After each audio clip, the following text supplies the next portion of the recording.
startups can't afford to be wrong in 18 months, but guess what? Like nobody can afford to be wrong, including people in the service, right? Including leadership. No one can, in this entire chain of mission events, can afford to be wrong in 18 months. We can definitely afford to be slightly wrong and getting less wrong in 2 weeks. Welcome to the Startup Defense. My name is Callye Keen. Today I have a very special guest, a fellow podcaster, person that really has a lot of energy. You see him everywhere. You probably listen to his show. This has been a long time coming, but Noah, what are you passionate about right now? Who are you? Why are you on this show? What's up, Callye? What's up, everybody? My name is Noah Sheinbaum, and I am not used to being on this side of the microphone. So we'll see. I like asking questions. We'll see. Maybe I'll try to answer some of them. I am thrilled to be here. Thank you for inviting me, Callye. I know this has been, I think, years in the making, this one, and hopefully the first of a couple of things that we'll be doing here together. I love the energy that you're bringing to defense and building stuff in the world and helping some of these young guns with big ideas bring their ideas to life. So what am I passionate about? I am passionate about the information environment around defense, critical industries, and national security, man, because Lord knows the animating force behind the work I've been doing these last few years is when I was coming up, joining the defense tech ecosystem as somebody who had spent some time in legacy A&D and advisory early in my career. There really was not a roadmap. There weren't even many guides about how to do this, how to take young energy, fresh energy, outsiders, especially folks who hadn't served in the military, maybe even some who hadn't grown up in tech, and equip them to be effective in this mission of defending our country. And as we've talked about before, that is a mission that falls on all of us, not just a select few. Fewer Americans than ever serve in the armed forces. But I would actually argue that a growing percentage of young Americans are thinking about how they're contributing to the national project. And so how we train and equip, so to speak, those folks to actually be useful and to contribute to a mission at scale so that they're not just coming here, playing a little science project, getting frustrated and taking their toys and going home. That's the driving force behind much of what I do. Love it. And your show is Crossing the Valley, and this is this common phrase that we hear, Valley of Death. I have my own thoughts about this, but at the end, we arrive at the same mission point, right? We want people to win. We want new capabilities, new capacity. We want success. Not everybody can win from a venture 10x, 100x perspective, but as a civilization or as a culture, we kind of have a vested interest in winning. But it's really interesting, right? Like I actually was thinking about this. Sorry, I don't mean to interrupt you. You want to finish that thought, and then I'll jump in. Well, I was just saying, crossing the Valley of Death, I think I have a very contrarian view of what the Valley of Death is and why it exists. But I think I agree with anybody that we need to be, quote, crossing the Valley of Death. Yeah. Look, I deplore what I call the wickedification of America. And that, I know probably some of you listening like the movie Wicked, and like, God love you, you're entitled to your beliefs. What I'm talking about is not the movie itself, but this idea that, wrong was actually right, that bad was actually good, that actually it's systemic forces that govern the outcomes for all of us. I think when you give up on human agency, you're condemning yourself to, the tyranny of low expectations. You're condemning yourself to mediocrity. And the United States of America that I love, that my family once upon a time emigrated to, and that my parents grew up and were able to achieve some success in, and that I'm fortunate to live in and proud to be a part of, is a country that does not condemn ourselves to systemic forces, does not give up or end a conversation with the idea that, hey, there's all these other forces that are outside of our control. And so this idea that, hey, the Valley of Death is this inescapable quicksand that we are just, 9 out of 10, you're just going to die. Like, of course not. I think the Valley of Death is meant to be a cautionary tale about steps in a company's life or in an individual's even. We talk about all sorts of valleys of death on the show, man. We've covered, I think the transition, frankly, from military service to civilian service is a valley of sorts. It's really hard. It's that loss of meaning, that loss of camaraderie that folks go through. Career changes of all sorts, going from low rate initial production to scaled up, production, going from, hey, we have a small pilot to now that pilot is turning into a program of record. There's all different, and hey, we win once, but then we sold it to our first customer at scale. Can we sell it to a second? There are so many moments in a business's life. And by the way, those are not unique to government. They just take they take a particular form here. But I know, Callye, you have particular views on this. What's your contrarian take? I mean, 100%. I think if you choose to do difficult things, they are by nature difficult. If you choose to do things that are new and quote innovation, if anybody has a better term than innovation or innovators, I'm open to it. But we say builders, people that are building the future, creating the future, making the future. It inherently means that you're accepting a level of risk because no one's ever done it before. Why would it go perfectly? And to your point, anything that you can do, think of a new like craft project that you have. You get all excited about it. You go buy materials, and in defense tech world, maybe that means you got a grant or an SBIR, right? And you're like, woo, this is great. I feel so happy. In commercial industry, nobody gives you free money, right? There's no SBIR for e-commerce. Okay. The valley is created because there's initial wins and doors to be opened with RDT&E dollars, with partnerships, with services, with SBIRs. Hopefully they're coming back, right?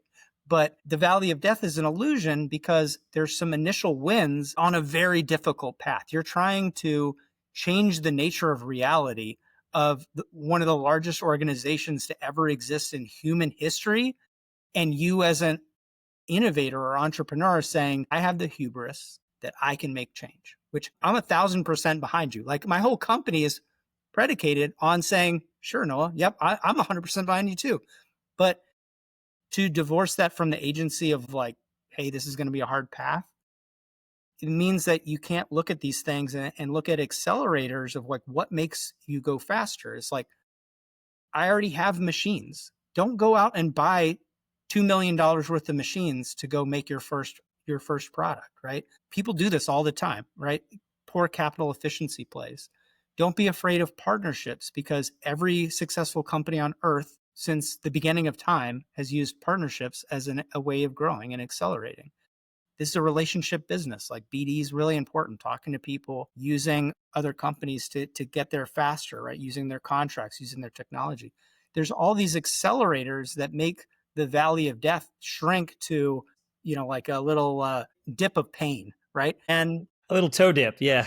A little toe dip. And I'm not saying like there isn't problems, because if that's your moat, right? You want a moat and you want to solve hard problems and you want to do this at this civilization or global scale. Like it's going to be hard, but a lot of this is just self-inflicted wounds. That's my opinion. What I've seen working with startups for 10 years, working in defense innovation for 20 plus years, is that the valley of death is a mirage, is largely caused by people just being inexperienced or being bad at what they're trying to do. They don't go get mentors.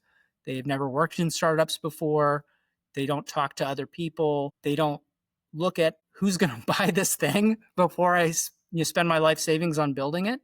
And just, so my contrarian opinion is that it is not real. And the parts of it that are real are physics, right? Like I can't shout at clouds, because if it's Palm plus 1 year to get into a budget, I can't change physics. I have to operate in the reality that I operate in. It's gravity, I agree with that, and I'll make one caveating point and one lightning bolt. And the caveat is that I think anybody who's worked with the Department of War Defense has seen that when something matters enough, really matters enough, there is almost always a way. And this is, you can look at the Palantir story. You can look at where the continuous authorization or the CATO process came from. It was scribbled on a napkin, right? Like we could tell some of these stories. I mean, when there is something that really, like when the venture guys say and gals say, oh, like if you're not working on priority 1 or 2, you're not going to make it. It's not a hypothetical 1 or 2. Right? It's because there are so many small decisions that compound. These sales cycles are so long. Like Callye, I think in every industry where people start something from scratch, of course they suck at the beginning. Like almost always, like you're gonna screw up. The difference is when you only get one shot every 18 months, you don't get another shot every 30 days. There's not a dozen customers. There's one freaking customer. Now it's a little more nuanced than that, right? But like, you don't get 6 tries in a year. You can't, those mistakes compound. They're way more costly. And so that's why when people say things like SBIR is free money, which I know maybe you didn't mean, I hear that all the time. SBIR's not fucking free, guys. Like, it is not free. Yeah. Your time is not free. Your time is not free. Your focus is not free. Your energy is not free. And by gosh, if you choose the wrong sponsor, the wrong customer, the wrong end user for that initial deal, and that's your thing, and that's your seed series, that's your series seed milestone, you're screwed. You're screwed because you don't get another shot in that 18-month period. You're flat out of cash, and your business is gonna die. And so I think I agree with you in that it's not just being, it's not even just being bad. It's just there's not a lot of margin for error in a sales cycle that is as long as what we've been dealing with. Yep. I think we definitely agree on that. And even by acknowledging something as a risk, I can pick on RMF or any kind of risk framework, but if we know that that's a risk, design mitigating factors, right? How can I make this risk less of a risk? And this is, it's like a normal thing. It's just right now, the reason that I'm kind of passionate about this is like, I subscribe to your newsletter. I see all the people hiring, right, in jobs. And this is market for the first time in my life, right? I grew up in this business. People listen to the show. They're probably like, man, he's mentioning this again. But this is very transformational for me because I grew up in this business. You'd never see like a newsletter for hiring defense tech jobs. You would never see VCs or banks even wanting to loan small defense contractors ever. Third generation so here, Callye. Callye's third generation, guys. This ain't his first rodeo. He was a toddler in defense. Toddler in defense. Like, I got my start filing prints, like, filing aerospace prints and checking aerospace parts. But it's like, to me, you have all this attention in here, and now's this like really important inflection point. So I get really passionate about this is because maybe you start and you're like, this is the it thing. It's really popular right now. There's all these podcasts. Even when I started this show, there was like 2 podcasts. You know what I mean? And this should be an index. We should create the podcast saturation index for different industries to tell how things are blowing up. I ended a podcast that was really, really successful to start this one, which is like probably collectively has less downloads than one episode of my other show, right? And what was the other show? Because it's called End Hype, right? It was very popular, okay. But it was like, so when people enter the market, and the reason I'm so passionate about this is that this is the time you've entered this mission-centric market, relationship business at this time that we have attention, we have concern, we have resources. And so I'm just trying to drive this home is like, yeah, now there's 100 podcasts on this. There's people to help you. There's signal chat communities. There's so many things that 3 years ago, 4 years ago would just be unconscionable for it to ever exist. And so, yeah, I'm like, let's move forward, right? I want to jump in on that because I agree at like a volume level. I don't agree at a quality level. And here's what I mean. Yes. I think we still have the wrong stories about so much of defense. It's part of what why I do it. Like we said, my new company, Steam Studios, we're trying to build the narrative infrastructure for America's industrial renaissance. We're trying to tell better stories that are actually useful, right? So like when we did Crossing the Valley, the reason the gap I saw was like, well, there's no case studies on how everybody said, oh, you need a billionaire founder, you need to sue the government, blah, blah, blah. These like weird one-off anecdotes that like someone had told them. And so they thought if they repeated it, they would seem smart and sophisticated, like they understood the industry. I was guilty of this too. And then when you dig a little bit deeper, it's actually not that, right? Like the reason Palantir was successful was not because they sued the government. They sued the government to allow a success that they had already achieved to scale in a market that was rigged against them. But the lawsuit was not the first thing. They only got to that point because they had built a better product alongside customers that was changing outcomes for warfighters. And then bureaucratic entrenched quasi-corrupt interests were standing in the way of scale. And so if you don't understand the first part of that story, you come into the story with, oh, the customer's dumb. The government's, they're corrupt. They're stupid. It's like, look, The government does exactly what it's intended to do most of the time. The system is working as intended most of the time. The stories we need are one, the informative, inspirational, and yes, also entertaining for the people who want to build. Because by the way, you got to earn attention now. Attention is not given, it's earned, right? You got to remember that. And then educational, not just for operators, also for investors, because look, we've got people like to deride, defense tourists. I actually don't deride defense tourists. I'm cool with it, man. If you want to be a defense tourist in the sense that, hey, you're here for right now, that's fine. Just know your place on the tour bus, right? You're not the driver.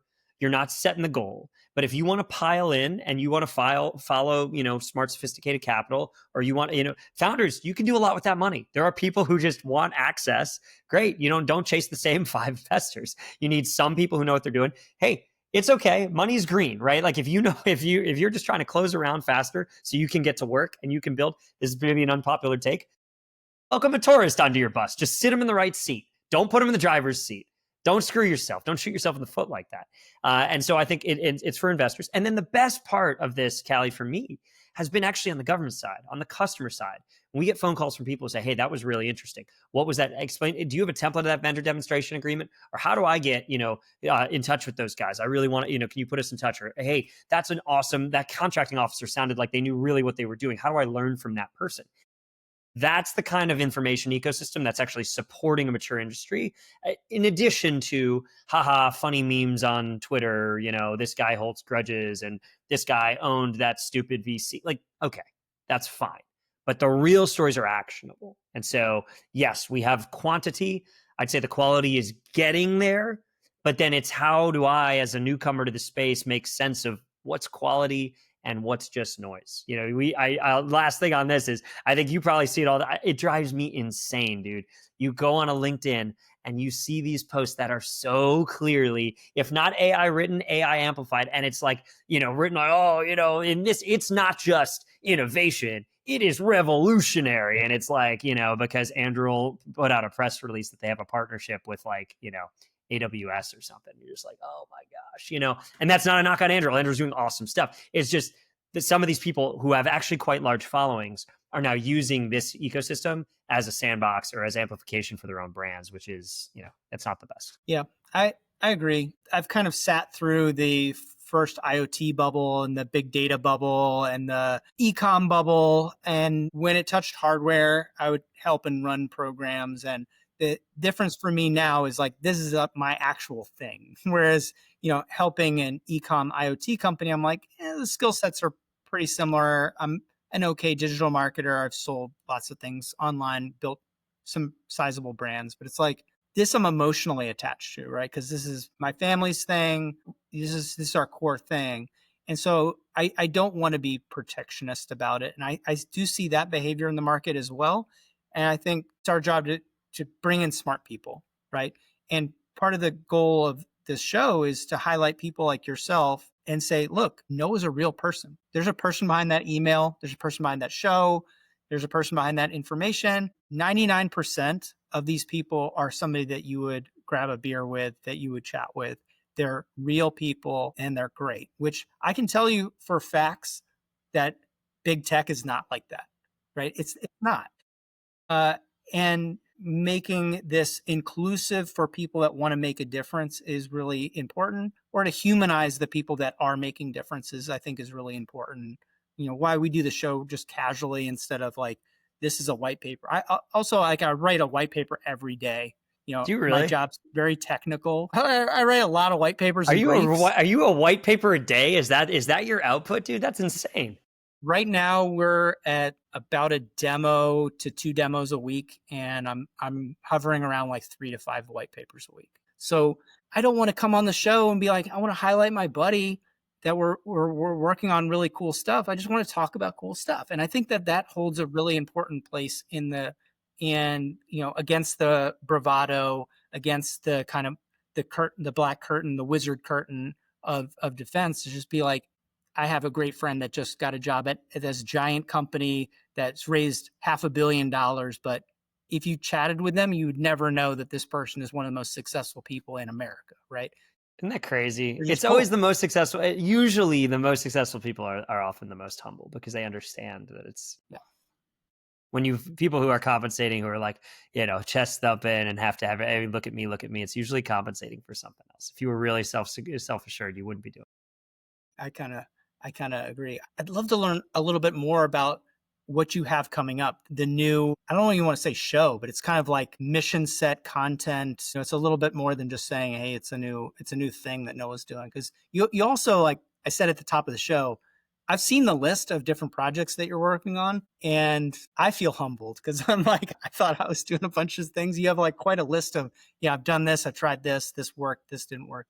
Yeah. You have a lot of energy. I really, really appreciate that. But I'm very curious about this new thing. Well, you're kind. And before I jump into that, I will just say I think what's cool about you, Callie, and for folks listening, I think what you've built is, this is a crowded ecosystem now. If you want a defense comms person, you can choose from 5 big firms and 20 independents. If you want a, go to market advisor for SOCOM, you could choose between 100 independents. If you want a finance person, you got a long list. If you want the list goes on and on. When you think about people in the space who are going to help you, smart founder, bring your actual idea into physical reality, into real life, like Callie's kind of it. It's like kind of, you can build it yourself, or it's like Kform, right? And certainly in the collective consciousness, I think that's the space you guys occupy right now. So kudos to you, man, because I said this to you up front. It is, you're also like third generation. You're in a process of reinventing yourself in a way that I think is super admirable, super laudable, and is also quite uncommon. It would not have been difficult for you to just keep running a business as a family machine shop, and that's not unusual, and that's what we have across a lot of the country. What I think differentiates you from some of those others is one, there's like 2 or 3 things. The first is that I think you have a deep love of mission and you care about this ecosystem, you care about the mission, you care about the people in it. Two is you have kind of this young hunger, this kind of chip on your shoulder, this desire to be something a little bit different and to just relook at this industry, which kind of brings us to part 3, which is that first principles approach to like, how should manufacturing actually work in this space? And so you've created a really innovative business model. And so I'm sorry, I don't mean to deflect the question you asked me. This is maybe a little the host in me, but I just wanted to say that up front because I think that is different, that is unique. And I just pause I don't know how much, if you want to share anything about what's led you on that journey, but I think it's really cool. I would, and shameless plug, happy to come on your show and explain There it this a little is. bit more All because right. You got it. I really, I try not to make the show too salesy, but I want to give somebody the context of like, who is this person? What are they actually working on? But yeah, like we started as a small machine shop. My grandfather was a machinist in the Navy. We've just been doing this since the 40s, right? And Kform was Circle K. We changed the name because there is another pretty large company. It's also Circle K. So it Is becomes that the kind of gas confusing. station? Is that The gas yeah, station, yeah. right? And so we became Kform in the 90s, same company. But the market is flat to just buy parts. And my family's fairly creative. We did a lot of interesting, you've been here. So you see, like, we've supported some products for 30 years that people would recognize, like AutoPen, right? We've made AutoPen for, Yeah, you got a lot of stuff going on. It's not just defense. You do more yeah, than defense in there. yeah, yeah. You'd think like high security related or high reliability related, largely defense stuff. I really don't think that selling parts is a problem. For me, we've got really great suppliers. And if you wanted to buy 10,000 of something, I could just buy 10,000 of it. I know what their inputs are. We provide those as our outputs. We can scale anything. And that's not really the issue. But for startups, it's like there's 10 billion things that we know from developing hundreds and hundreds of products that you need to do. And so we leaned more and more into what I was doing as a startup consultant and an advisor and say like, okay, instead of me doing this for startups and then Kform doing this for startups, like, can't it just be the same thing where here's our playbook? This is our services. We're your infrastructure. We're your team behind your team. So you get every single resource you could pretty much want. We built that based on looking at like 1,000 startups. Like, why did they fail? Right? What did they need? What, and just being like, okay, well, that's what we should do, because our mission is to deliver new capability and capacity of the warfighter and do that through innovators. And well, that's not going to happen if people's products stink, or they build the wrong product, or they don't get funding, or they don't know how to get on contracts. So just write all those reasons down, interviewed over 100 startups, looked at a lot of research, and said, we'll just systematically over the next couple of years build up partnerships to solve every single one of these problems, and we'll sell it as a subscription. So yeah, it's a little different, but at our heart, we make stuff. It's just, if you have a company and you don't sell anything, like, I don't get to make anything. I don't make any money. Yeah. So Yeah. it's mission aligned, but it's also like completely selfish, right? Like, we can't exist unless our clients are successful, and some of our clients, thankfully, are some of the most successful startups in America. So like, we think that's cool. Hey man, this is why capitalism is a beautiful thing. Incentive alignment is actually a great force for good, Yep. for wealth creation, and for poverty alleviation, it turns out. So we won't go deep down that rabbit hole. Anyway, it's kudos to you, man. I love what you're Yeah, doing. I appreciate it. Yep. And I know, don't everybody ask Callye for a tour of his factory. He's busy, okay? You can't just show up there and start taking tours. He's got real work to do. He was very gracious to well, I won't tell him. I won't tell him, man. That'll be our secret. But I will answer your question, right? Which is so what are we doing? Because I think it's actually really related to what you just shared, which is, I think stories like yours are amazing, and they show the multifaceted ways that people are contributing to this mission set, into this economy. And I want that to be on full display. I really believe that, people like you and people who show up and take some personal, often at slight, medium, or significant personal costs, are doing really hard things with non-zero chances of failure, sometimes quite high chances of failure.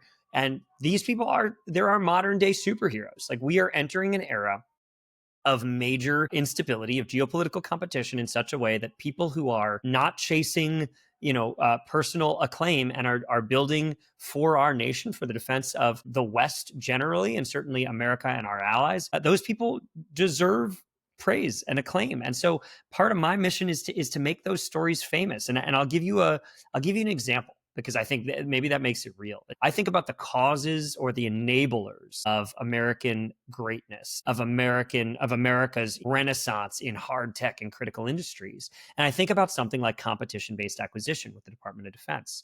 So if you start from kind of a part one here, when a new technology arises, and let's use drones, UAVs, or UXVs as an example, just an autonomous system, what needs to happen? Well, it's got to get built. It's got to get evaluated. Folks have to get trained on it, and it's got to get acquired. Maybe switch the acquired and training. Well, the question is, how do you do each of those pieces? And if you use the systems that the Department of War has in place for, the exquisite capabilities that we've bought over the last 100 years, you're going to use a process that is going to yield an obsolete tool before it's ever in the hands of a warfighter. A 12, 18, 24, 36-month acquisition cycle for a $500 drone is absolutely irrelevant. It will not work, because the drone technology, what goes into that little platform, it changes, yes, we're not going to talk about Ukraine too much on this, but it changes every 30, 60, 90 days. It is constantly evolving. And so you can't use the same thing. So one of the partners that I'm most excited about is our partnership with a group called the U.S. National Drone Association, which was an initiative of Nate Eckelbarger and a group of Marines that just basically said, hey, let's hustle our way into getting the military to drive competition around the adoption of this technology. And so they got the different services to stand up, attack drone teams, where those groups come together every 90 days and they compete. We develop, a set of exercises, a set of lanes, different missions, basically, whether it's, striking a moving convoy, whether it's intercepting a flying platform. And when that happens, we're using different platforms provided by different vendors and the TTPs that each unit, develops on their own. And the best team wins. The best technology wins. So if the military has bought a platform that is totally inept at, say, flying in the dark, Well, we're going to see that. That's going to be on display. And our team is going to be there. You know, the documentary film crew is going to be there. The social media crew is going to be there. And we're not going to be shy about sharing that story.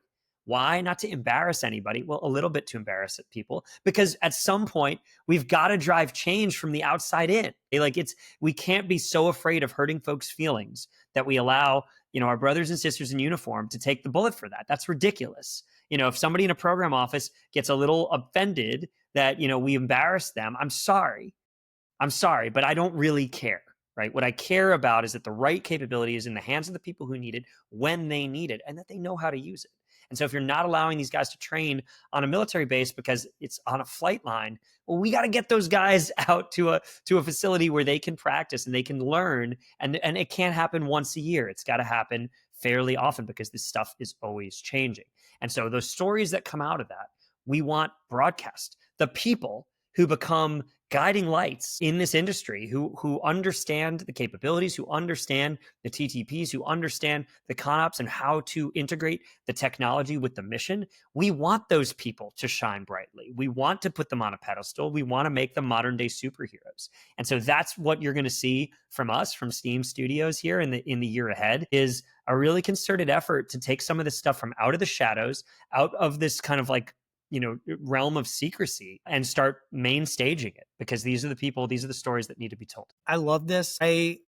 Without giving away our secret sauce on a show, I want to take this back to what you said earlier about this, you know, 12, 18 month, we can't be wrong, and bring it back to what you just said, because one of our little easy secrets is when you can build something and then you can go demo it in front of users and PMs, and we can take that cycle from 1 year.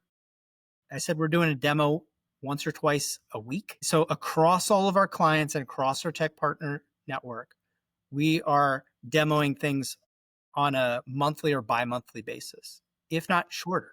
So we're using on demand to build a thing, receive feedback. Our OODA loop is tighter than any other company in the country because of that. And that's a big claim right there. Any other company, I love it, dude. I love it. Stand on that. I do stand on it, because we are borrowing each other's customers, piggybacking on demo events, building a demo in a couple of weeks, and going through this iterative cycle. Because yeah, you're right. Startups can't afford to be wrong in 18 months, but guess what? Like nobody can afford to be wrong, including people in the service, right? Including leadership. No one can, in this entire chain of mission events, can afford to be wrong in 18 months. We can definitely afford to be slightly wrong and getting less wrong in 2 weeks. Mm-hmm. Right. And so if we can bring the risk down, right, this is a saying, is reality exists. We are going to acknowledge reality and say, hey, if I can build not quite the right thing, but I can do it in 2 weeks. And they say, I really need it to integrate with a trellis radio and have a satellite backhaul. And you say, I'll see you in another 2 weeks. I'll see you in another month. And if I can get everyone aligned on that cycle, then we can pull reality from I got to wait for budget to one of my partners just got a contract and I'm going to be on their contract as a subcontractor in months. It's just, we are changing how you're interacting with physics that can't change, right? You can't just magically get a contract out of nowhere. Somebody might get an OTA. Like, that's great. Like, we have clients that are getting funding, but when you really dig deep, you're like, oh, they've been working on this for 3 or 4 years, right? They're getting a contract fast as a result of all of this effort. But guess what? They need all of these other system support. They need rapid integration. They need comms. They need sensors. They need all these other pieces. And so we as a group or a consortia or a community or as an industry can look at this and like, you can accelerate by collaborating and just iterating faster. And so I think this is super interesting what is happening with drones, but maybe a point of a future discussion is I think that it's not about drones. It's about the pattern of using human capital to solve problems fast. Drones are just an example, but like comms is another example. Space is another example. And you know, any technology, if we can design it, build it, and evaluate it, and we can get that cycle down to every 30, 60, 90, like we're going to win. Like everybody's going to win. I mean, this is literally, I mean, this is the Elon development cycle, right? Of like, actually, if you can just launch more frequently, you will eventually solve the problem, and you will solve it much faster. So it's just increasing the velocity. And I think, look, I know we're not going deep in a policy on this, but I do think credit where credit's due. Like the department is changing. There is no doubt the department is changing. Where it lands, I don't think we yet know. It's not. It's more than just a speech. It's more than just a directive. You're seeing it systematically. Each of the services has from Fuse to what Justin and the Navy are doing. There's kind of all of these different initiatives. Some are bottom up, some are top down now. But the point is it's squeezing that frozen middle to say the way we buy capabilities got to change. Not every capability. We're not going to buy C-130s this way, but generally the way that we are doing kind of new development is not going to be one size fits all. It's not going to be the process that we built in 1945, and that should be exciting to folks. Now, look, there are better podcasts. There's smarter people than I talking about the political, the policy side of this and kind of what needs to happen for it to stick. But I do know, there is one is moving from small experiment to scale. So like, great, when something works, are we going to pick a process for that thing? And then will it be consistent across those different services? That's really helpful, right? If we could solve it and just get and kind of push it out, that's really helpful. And then two is, how do we codify this? How do we, is this a situation where folks in the department are looking at this and they say, "Man, we got 3 more years of this administration, and then whoever comes in, it's going to be different. So we're just going to sit on our hands." Like that's real, man. Like, look, you're going to start seeing the lame duck articles any day now if they're not out already. I don't know. I'm not a big news guy, but that's key too. So how do you force action so that you're not allowing just the kind of intransigent middle to do what it likes to do, which is to ignore, delay, and just kind of wait. Noah, thank you so much for taking the time to be on the Startup Defense. This is great. You're one of the people I think we could convert over to one of those like 3 or 4 hour long shows, right? Nobody wants to hear me for 3 or 4 hours, Callye. You got a lot more stories to share. All right, hey, next time at my place, we'll have you on. I'm excited for that conversation. I really appreciate you making the time and for inviting me on here. Love what you're doing, folks. Go check out Kform. And hey, if you got a little spare room in your information diet, check us out. We got Cross in the Valley, Defense Tech Jobs. Follow us at Steam Studio. We're gonna have a lot of cool stuff coming out soon. My name is Callye Keen, and this has been the Startup Defense.